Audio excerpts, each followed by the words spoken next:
here. So those of you who are asking why I'm here talking to you now, please let me also just say this. You really don't have to be here.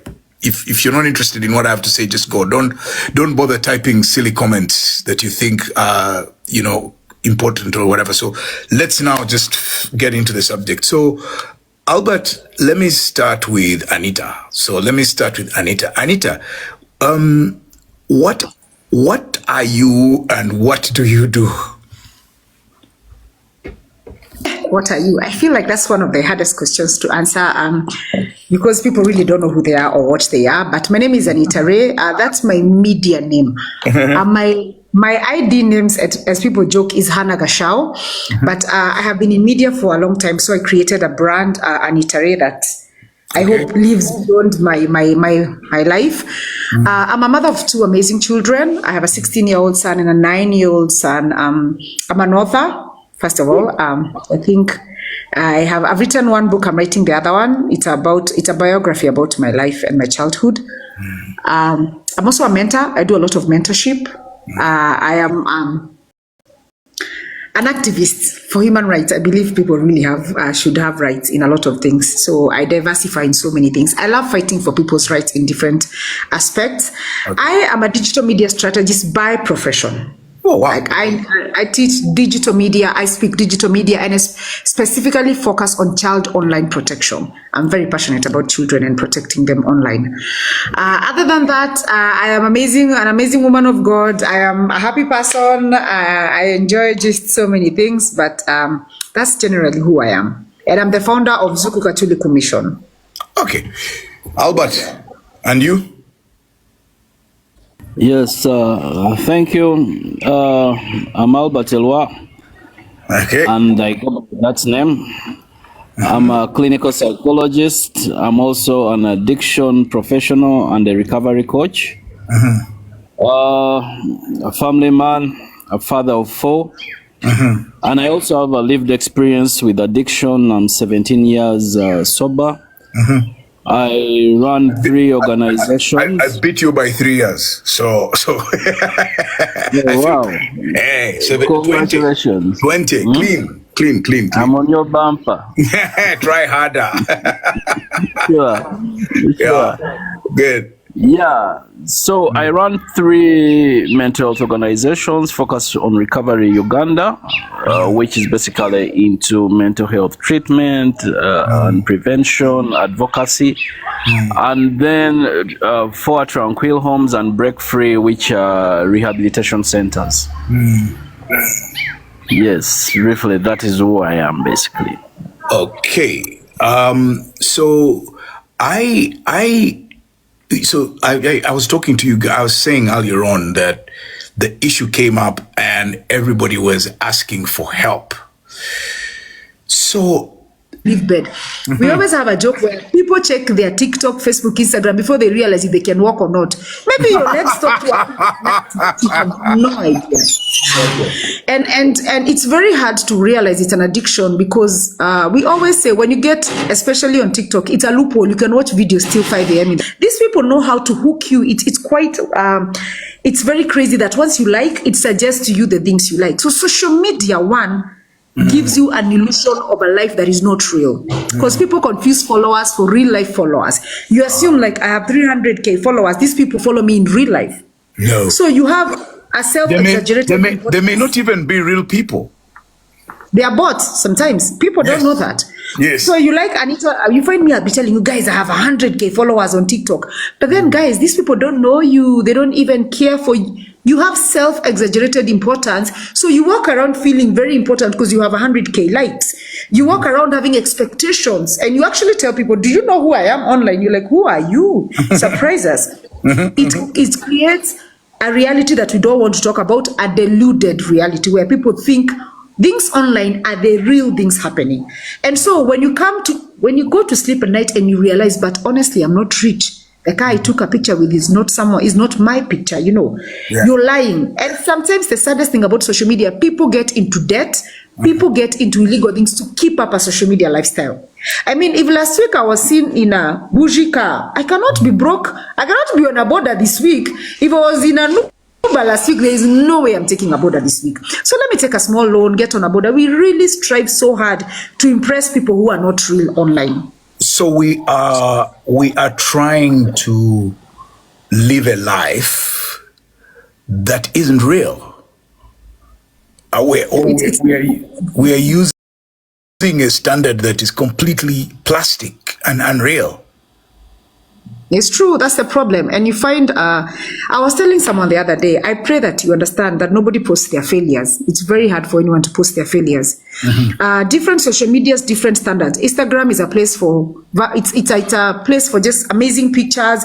It's for setting standards only. That's Instagram. Facebook is long messages and detail and emotion. TikTok is just for fun. It's 2-3 minutes, you know. Actually, 2-3 minutes. It's seconds. 30 seconds. It's just, so you're there, you're trying to analyze your life with someone who creates content. They create it. It's not real. It's created. And you're there telling me, but have you seen this family is happy? They're creating content. It's not real. It's created. And so let me sort of switch this a little bit, but because I'll come back to it, and I want to ask Albert as well and say, Albert, this what Anita is describing feels to me like a dopamine thing that gets people's brains messed with. Would you see that it can even become like some sort of false addiction? I wouldn't call it a false addiction because first of all, dopamine is the chemical that is released in our brains when we feel pleasure. So the lack of it will send us seeking for more sensation depending on what is inducing it. You know, so people derive a lot of pleasure and validation from social media. You know, some people actually feel alive when they're on social media, the false lifestyle. So they are actually being rewarded by their pleasure centers. That's in their midbrain. So there's a lot of dopamine release. So it's actually not a false addiction. It's a real addiction. There's social media addiction. There's screen addiction, you know. So if you read about studies, for example, of young people where the screens have been withdrawn, people have demonstrated severe withdrawal symptoms. Really? You know? Yeah. Severe withdrawal symptoms, irritability, bordering on being hysterical, you know, acting up, you know, people have shown signs of depression, you know, altered moods. You just try it at home, even with our young ones, or even adults, and you try to keep their gadgets away from them for long periods of time. You will see a shift in mood. You know? So this is a real addiction. So Anita, the thing that I want you to help the guys who are listening to understand is, so how is all of this? I mean, let's say let's say the average person is on TikTok, Snap, IG, and if like me, you're crazy on X, then you've got your different WhatsApp groups and following the lives of other people. How does that play with your mind and your perceptions of what life is rather than what it actually is? One, the problem is we don't know who we are. The way you asked us to introduce ourselves, there are people who know nothing about who they are. Wow. And if you don't know who you are, the world will tell you who you are. That's why I love giving this example. If you don't know who you are, or who to be, actually it's who to be. I always give this example. If you don't know who you are, someone can tell you, you know, you're a 15-year-old woman trapped in that 57-year-old body, you know, they can tell you anything. It's wild. Because you don't know who you are. If you're an empty bowl, anything can be filled into it. And it goes back, you don't know who you are, so you're trying to be everybody. Or trying to be trying to be so many people that you're encountering on your screen? So, number one, you have to decide number one, who are you? Like genuinely, who are you? But okay, so Anita, let's just go back a little bit. How does someone who is 18 years, 23 years, how do they embark on figuring out who they are? What are the tools that they can rely on to do that? I think for me, honestly, when I was that age, I didn't know who I was. That's the truth. But then for me, now that I have children, I have a 16-year-old, I am playing a very big role in helping them figure out who they are, what they like, the direction their life could take that is not dictated by the world. You understand? Because most of the things that we do end up being dictated by the world, especially by social media. What you like, what you wear, what you listen to is dictated by other people. So I pray that we as a generation can raise people who can find out who they are. To be honest, number one is holding space for our children, because we are the parents now. And informing our children, we cannot allow the internet to inform our children. We cannot. Like you cannot say my child knows this from the internet. You're the first source of education for your child. So what education are you giving them other than academics? What are you equipping them with? That is that's the reason I'm very big on equipping young people with credible information. Because they need to discover. You know, funniest thing, you ask people, someone asked just here in the question, so if we took away the internet? Today, my pastor gave a joke and said, sometimes the internet is switched off in the house so that people can stay like it's 1975. Talk to each other. Have a conversation. Find out who you're dealing with in the house, you know. So I remember there was a meme where, you know, it's like an A-board outside a restaurant. And then written on there, we don't have Wi-Fi. Talk to each other.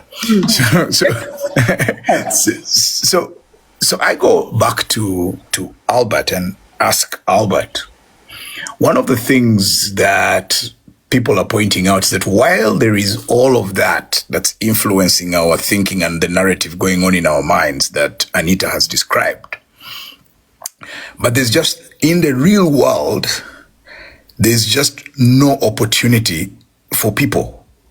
There's no employment. There is no way of making something of yourself.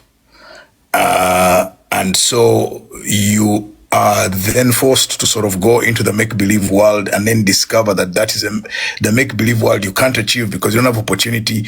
All of these things are playing out while you're alone in your room or wherever it is you're staying, and you feel this is not working. So how is the fact that there are no jobs, there is no opportunity to either do enterprise or try this or try that, how does that play into the mental health of people?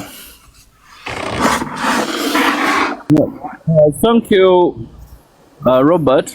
Yes, actually, lack of employment opportunities or economic hardship has been listed as one of the key drivers of mental health issues among young people, and also one of the key drivers for suicide among not only young people, among the general demographic of people that are struggling with mental illness, and a key driver of suicide.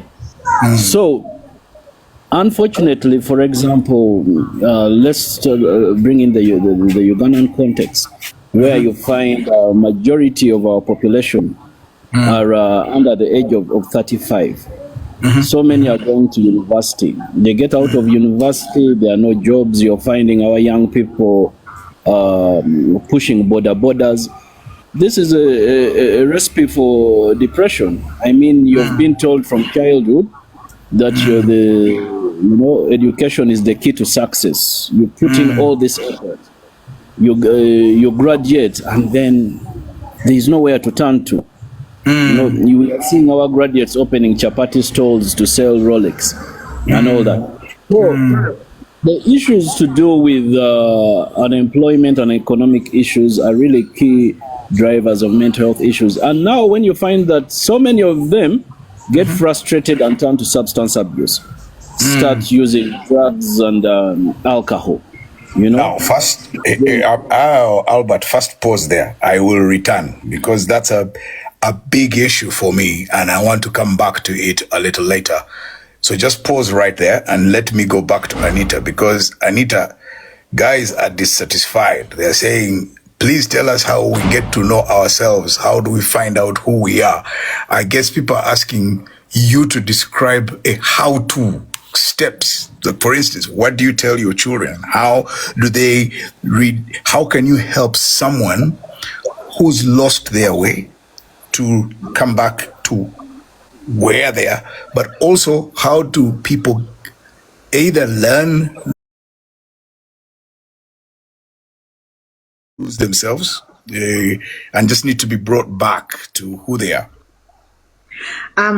Thank you. Let me answer that briefly. Number one, if you're listening here, of course, now most probably you're an adult and you're thinking, how do I find out who I am? Number one, remove every title that you have. And I'm going to give from my experience what works for me, because I discovered who I was at 30. Just remove every title of who you are. Daughter, mother, wife, teacher, every title that has been, remove all of them. Then now when you're there, not being addressed by someone who, titles come with expectations, definitely. Yes. So now remove every title and sit with yourself and ask yourself, what do you like? I found that was the easiest way to figure out who I am. What makes you happy? It's small things that we overlook. You might be someone who enjoys cartoons, but you're like, people will judge me. Remove people from your head. Like, remove everything, empty your head. What do I like? What do I enjoy? Like, remove every title, even child of someone, remove every title and remain bare as call yourself a nobody. Now, as this nobody, what does this nobody enjoy? This nobody that doesn't have to wear a suit, this nobody that doesn't have to present themselves as mature, this nobody that doesn't have to wear any garment or any title. Sit down and ask yourself, what do I like? What gives me peace? Is it being quiet? Is it playing worship? Is it dancing to Lingala? Is it dancing in the rain? Is it, I don't know what they call it in Uganda. In Kenya, we call it Dufumpararo, swimming in the river. What gives you peace? Those small things that help you find calmness, find your inner child, a safe space within yourself. Within yourself, it's very important. And we overlook these things. You're like, it's been childish, but you're a child. You're an actual child. If you don't feed your inner child, that's why you find yourself struggling. That's why you find yourself having to put a facade all the time. You have to be able to be yourself and accept yourself and be comfortable in being yourself. One of the other tools that I have found very useful and very helpful in self-discovery is listening to feedback and criticism. Compliments and criticism. Forget hatred. That's you don't waste time with that nonsense. I'm saying, if you are involved with people or with something, what are they saying to you about what your role is? What do you hear about your behavior? Open and awake and alive to what people are telling you about who you are, then and I'm not talking about situations where the situations where people are praise singing. So that for me is I'm just talking about the positives. And so even other people can actually help you figure out who you are. It's true. But you also have to be very careful. I always say, never take advice from someone you can take criticism from, and the other way around. No, not necessarily. I wasn't talking about advice. I was talking about either compliment or criticism. They are not advising you to do this or do that. They're just telling you that, Robert, you are despicable. So now the question is, does the guy not like me, or is there something I have done, or is there aspects of me that they particularly don't like?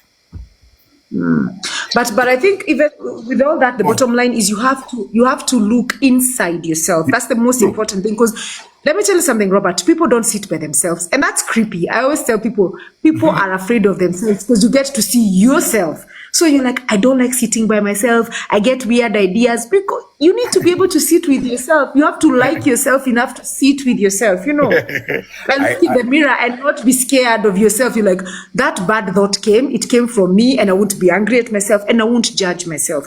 But we are so harsh with ourselves. We set unimaginary standards, expectations of ourselves. we end up being our biggest critics. We don't give ourselves room to be. Like maybe you're walking around and you see ice cream and you're like, why would an old man like me be craving ice cream? You guy, you're human. Eat the ice cream. You're not made of stone. You know, when you see a bouncing castle, you're like, maybe I want to enter 5 minutes, Robert. Enter the bouncing castle. As we won't judge, you know. It's a bit late. So let me turn back to Albert. Albert, you were going into the direction of the use of substances to cope with it. But let's first go back a little bit. How can I know? Because sometimes people don't even know. How can I know that I am struggling with mental health challenges and I am sliding? That's number one. Number two, how can those who are around you, who live with you, tell that something is not right and therefore there's need for an intervention? And then the other question is, feeling like that, how do you ask for help?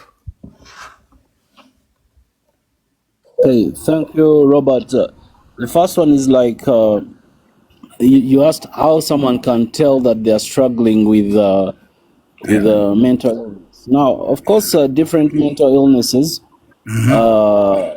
come with different symptoms. But in most cases, when someone starts losing interest in the things that they used to do, or things that they used to like, basically a person gets withdrawn.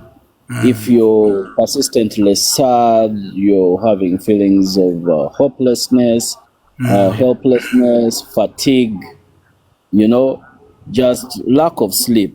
This could show depression. Then, of course, explain to us dark thoughts. Yeah, some of these dark thoughts can be recurrent thoughts of death or of suicide, just feeling like, life is not worth living. I am not enough. You just completely dejected. You feel like the world is unfair to you. Suddenly, you just don't like yourself. You don't like anything happening in your life. There it has taken a downturn, and how, and that's mostly for depression. But if for things like anxiety, if you're constantly worried, you have all these racing thoughts, this inexplicable fear of something happening. By the way, and it's incapacitating. People are also suggesting things like one withdrawing from their friends, people becoming delusional, poor hygiene. Are those also some? Yes, those are some of them. Now, for example, self-neglect, someone withdrawing from their friends and all that. They're not eating with the family. And those could be signs of depression, but they could also be signs of substance abuse. This person is abusing substances. All of a sudden, they don't care about how they look. They don't do things that they used to like. They are withdrawn. They are hiding. They are constantly locking their rooms. They are constantly absent from family or social functions. That could also be a sign of substance abuse or addiction. But also other mental illnesses like schizophrenia, somebody is hearing voices, seeing things that the rest cannot see.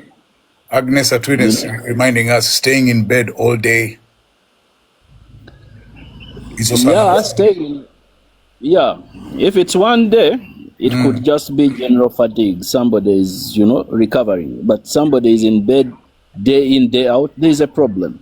So you're checking on that person.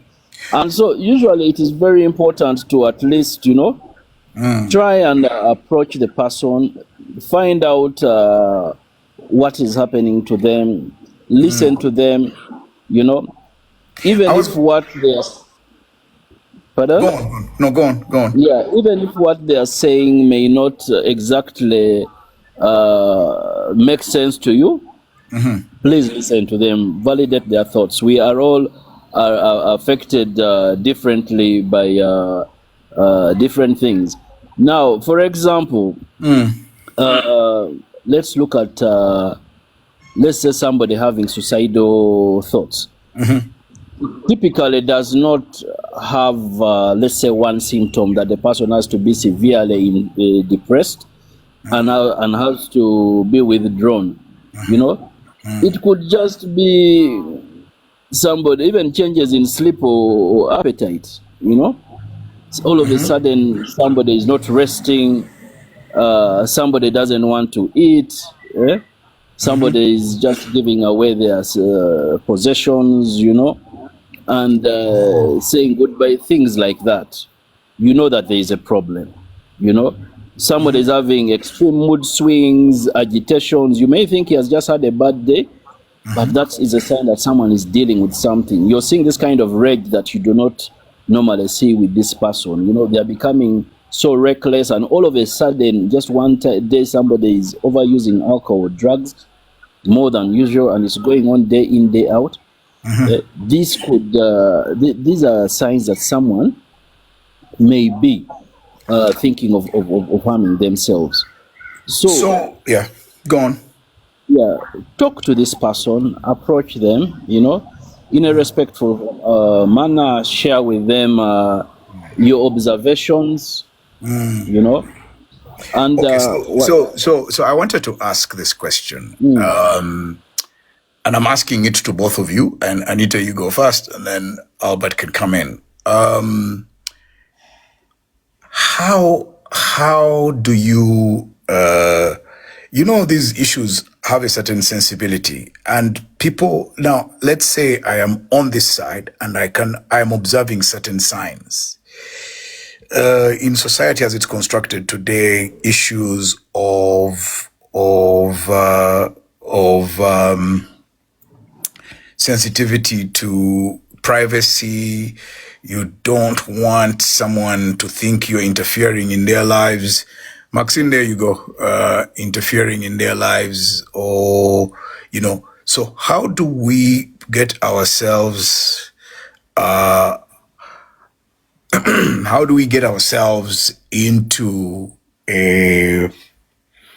how does one approach such a sensitive subject with another person?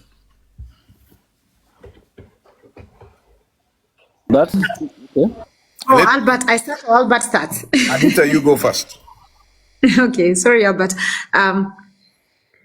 Number one, for me, I speak from lived experience. I suffered with clinical depression. I've had a lot of suicide attempts. I've gone through my fair share of mental health issues. And I really never wanted to talk about it for a very long time because it was childhood trauma. It was sexual assault trauma. And you're sitting, you're thinking, I don't want to share with you. What I used to ask people, so what are you going to do about it? Like I shared, okay, I've told you then, you know, can you take away the pain? What are you going to do about it? And I numbed it with substance abuse for a long time. But the one thing that honestly kept me sane, and I had a cousin of mine. Let me give him as a perfect example. He didn't know what to do. He's a man, but then he knew I needed someone there. So he moved houses, by the way, and became my neighbor. A very irritating neighbor. I hated it. So he made sure every day, every single day religiously, he came to the house. Have you eaten? Do you want to eat? I'm like, leave me alone. He's like, so you haven't eaten. So are we eating, or what do you want to eat? I'm like, God, I used to have a help in the house. So my help would report me and text him like, hi, she's not home. So he would call me like, what do you mean you're not home? Where? You want to come hang out with you? I'm like, please get a life, please. But then he was so persistent. And every time I had a bad night, I maybe took pills. He was there, took me to hospital, never said a word. He never asked me, why are you doing this? He was so patient in sitting there and reminding me, I am right here. When you're ready to talk about it, it doesn't matter how long it takes, I will be right here. The problem with us, we give up on people too fast. Right. You give up what you do first. And the thing you need to understand, someone who's having dark thoughts already knows the situation. They know maybe they have a family, they know they have kids. Trust me, they know how bad it is. But then they feel like they are not important in this situation. So it's not, they don't need you to speak to them. They need you to be there. Sometimes it's presence. I believe in the ministry, my ancestors, ministry of presence. Just show up and be there and sit through it. We get tired of sitting through it. You don't have to give advice. Guys, stop being advisors 24/7. Sit with your friends. My friend is acting weird. They're in bed all day. If it is a lady and you're a lady, go to that bed and sit with them. Like, do you want chocolate? Do you want junk food? What do you want? Your friend comes to you and they're like, okay, you find your friend is partying hard and they won't stop. Go to them to the party. They'll get very uncomfortable. Yeah? They'll be like, why are you going with me to the bar? You don't like bath. I'm going with you because you're my friend. I don't know what you're going through, but we are going through this together. It's a constant assurance that they are not alone that keeps people together. Because you're not asking them to change. You're not telling them to stop. You're showing up. And that's the thing. Don't get tired. Your showing up might be the reason this person really, really shows up for themselves. So you have to really, and when you ask someone, they won't tell you, Anita, are you depressed? They get very defensive. So don't ask. Just realize you should. And then they become very good at hiding it. Because once you see it, then they begin to mask it from you and not wanting you to see that they're in that position. So, Albert, what do you have to say about that? Approach matters. One, you've noticed this person is becoming constantly withdrawn. They are missing work, So approach the person. Hello, Robert. Is everything okay with you? Yeah, I've observed nowadays you're rare at work. Is everything okay? Listen, do you want to talk about it? Just the person may not respond the first time, but keep approaching. Like Anita's cousin refused to disappear. He became the resident irritant. Yeah, just not. You have to also have, like I said, approach matters. If you go with an accusatory tone and the blame tone and everything, the person is going to close. But you have to approach with a tone of concern. I care about you. I'm concerned about you. What is bothering you? Do you mind sharing? And once the person starts sharing, just listen. Listen without interrupting. Try and validate them.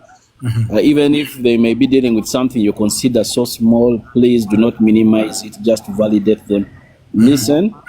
And then after that, try and talk them into getting professional help. Also, depending on how much you observe this person is disturbed.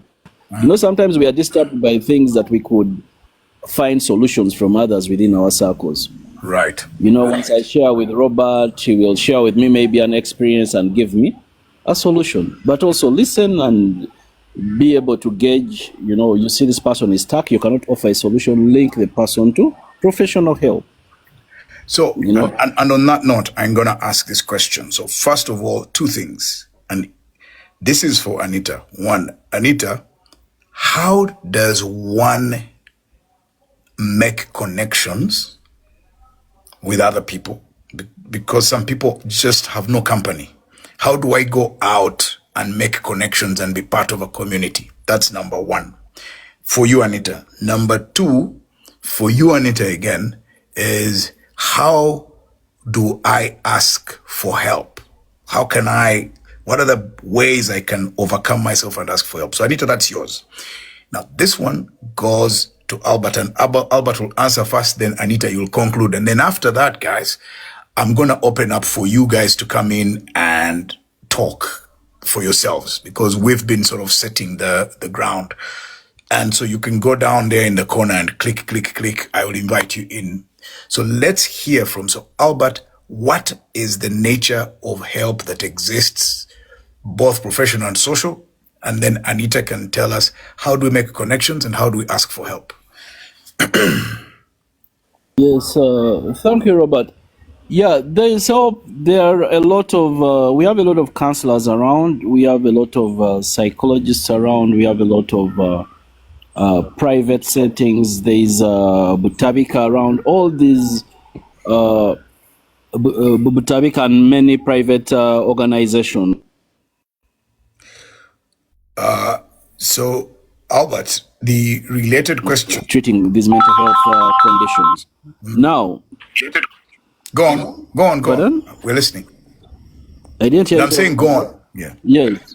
So please do not fear approaching these people for help. If you go to social media, there are a lot of organizations that are offering professional help out there. Of course, if you go to statistics, and you'll read a lot of statistics saying that we have very few psychiatrists in this help, but there's a lot of psychiatric help in the country as well. We have clinical psychiatric officers who are doing a good job, and there are hundreds around this country. So there is help. The problem we're having is stigma. People dealing with internalized stigma. They look at stigma, at mental illness as a form of invalidity, thinking maybe they'll be laughed at or they'll be judged. No. These mental health challenges are just like any other physical challenge somebody can battle with. So if you're feeling unwell, or you see that someone is feeling unwell, link them to professional help. There is help out there. So, but before you go, Albert, before you leave that issue, I want to stay with you a little bit more. We've got a lot of, someone that has just posted, somebody called Sky Host has just said, some of us live in the diaspora and we are suffering all of this depression. We don't know where to go. Then someone else just said, I think it's Hafasha Kenneth says, counselors ask for money after or are not having time. How can we create access for people in the diaspora? Is there an online option? Is an online option good? Can they reach out to people who are in Uganda but deal with them online or on phone, so that then it's not how shall I put it? So it's not prohibitive, because in some of those countries it's very costly for you to find a shrink, and you just can't afford it, or you even fear to go because you don't know whether you'll be able to afford it. But that's for people who are in clinical level of in need of clinical attention. But even without clinical attention, you still need some kind of professional. So how can people take advantage of technology and have access to this? Yes. For example, at Focus on Recovery, we have telehealth services. Yeah. Where you can call or even just mail us or inbox, and we link you to one of our professionals. We carry out an online assessment. You can remain, there is complete confidentiality, we'll respect your anonymity if you want to remain anonymous and all that. So, and I believe there are other organizations as well that are offering telehealth services. So I cannot speak for other organizations, but for one, we do that at Focus on Recovery, and if you search, you'll find that there are other organizations around Uganda that are doing the same. So Anita, what are the ways in which I can ask for help, but also how can I, if I'm sitting in my room and wondering how can I be part of a community, what would you advise people? Number one, find your people. There are so many amazing people in this world, but not all of them are for you. That's the truth. And you can be such an amazing person and you're not for everybody. That's the truth. That is life. You first have to accept that. You're not an avocado. You can't please everybody, you really can't. You have to accept that. Yes. Once you're in a level of that kind of acceptance, you know that. Find your people. Find out what do you do? Cycling. Find people cycle. I like poetry. Find people who love poetry. I saw the background of you. I saw your books. I was like, now I can read that line. My people who books. Find your people. And You have to find your people so you don't strain fitting in. what you're seeing is a very, very I'm meeting restricted you. I part. think the people who are joining need to meet. Okay.